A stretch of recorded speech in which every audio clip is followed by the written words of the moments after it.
மாலை நேரச் சூரியன் மேற்கிலிருந்து பார்க்கிறான்.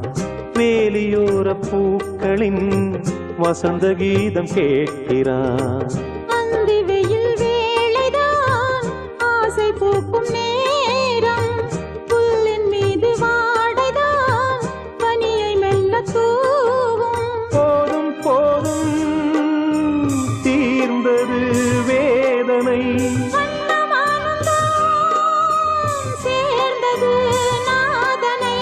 விரலை கண்டதும் மீட்டச் சொன்னது வீணை.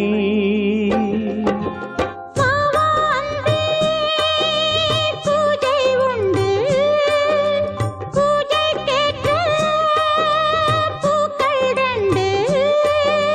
பறவை அழைத்தது, அதற்கொரு துணையும் கிடைத்தது. சிறகை விரித்தது,